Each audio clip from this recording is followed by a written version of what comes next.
As individuals, we don't recognize our accomplishments, but as a society, we emphasize success, outward success. The problem is that we have a lot to be proud of, and the one way we can recognize those contributions is to name our pieces.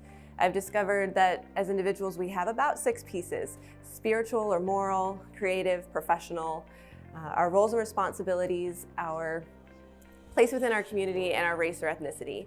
And by naming these pieces, we can discover who we truly are and be able to recognize our own contributions to our community. I work at the intersection of corporate responsibility and communications, helping companies to live their values and engage in authentic conversations. And it occurred to me, by going back to their original founders' documents and their articles of incorporation, we could find the core purpose of an organization. Why not do the same thing for our country?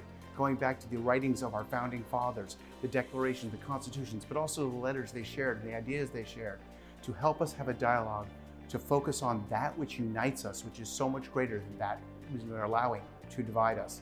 As Thomas Paine said in 1776, we have the power to begin the world again.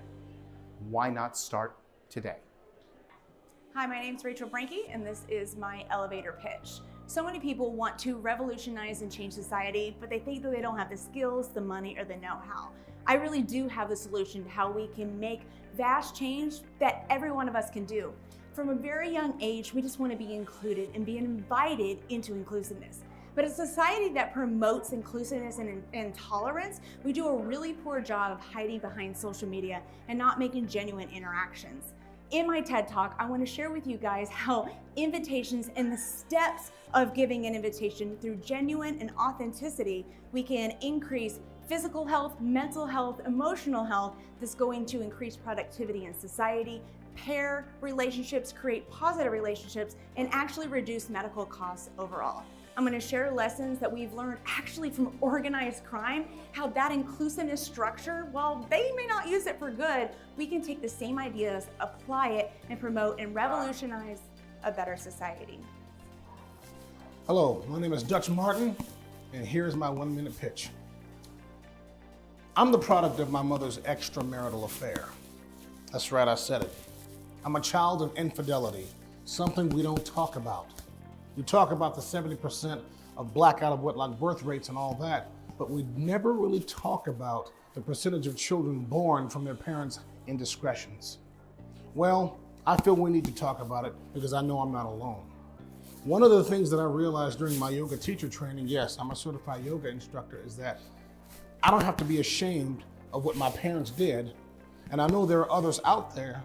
And by being a husband and father myself, I'm breaking that cycle so that my 8-year-old son not only knows who his father is, but he knows his father loves him. So to all of the children of infidelity out there, you've got nothing to be ashamed of. It's okay to tell your story, and I'm here to listen. So let's talk. Thank you. Maria Olson, this is my pitch. At age 53, I was given a DNA test kit as a gift. I found out that this lifelong Catholic is the product of a one-night stand between my mother and a man at a university party in the 60s in Seattle. I spent a year looking for my biological father, and I found him. We have a wonderful relationship now, though he lives across the country. My story is very strange. He played for my football team, the Washington Redskins. He has been on dozens of television shows and movies I've watched throughout my life. Physically, have watched my father on the big and small screens and never knew it.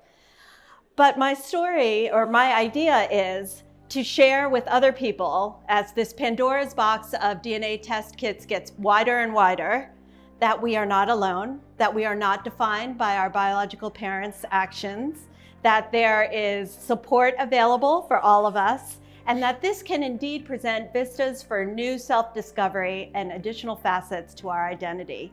Thank you. Hi, my name is Floor Blindenbach-Driesen, and I'm here to talk about service innovation.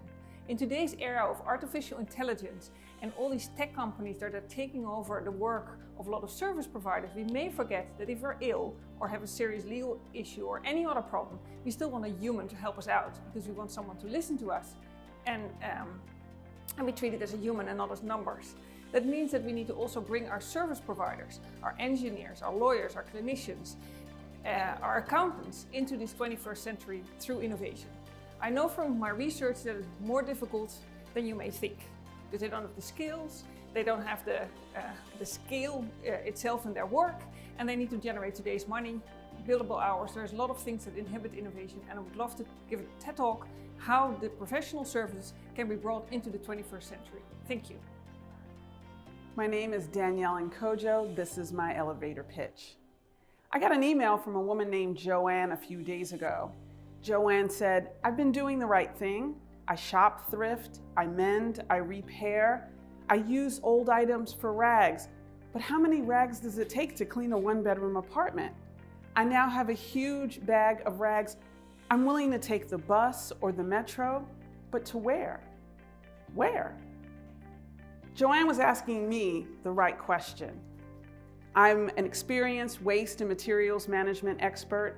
I've developed a local program for recovery and reuse of textiles in Washington, D.C. But although I'm a good person to ask, I'm not the best. We can change the impact of the $460 billion in value of clothing that are wasted every year by asking one question when we buy our clothes. Where does it go next? Thank you. Carol Moore here with an elevator pitch. Listen, I don't have a lot of time. Dating sucks. I'm so over it. And I kept thinking, why am I even doing this? When I was in a relationship, I was happy. I felt whole, but that's just it. The relationship made me feel whole. And when he left, I felt alone. And so I said, I gotta do something for me. What does that look like? Let me practice my mindfulness. Carol, what do you need? No pains, no worries. We can do it, because at the end of the day, I am all I have. What would it look like if I took that list of wants and identified the hidden needs behind each one and learned how to meet them for myself? What would dating look like then? Because I wouldn't be looking for a companion to complete me. I'd be enough. Let's talk about it. Thank you. Oh, yeah.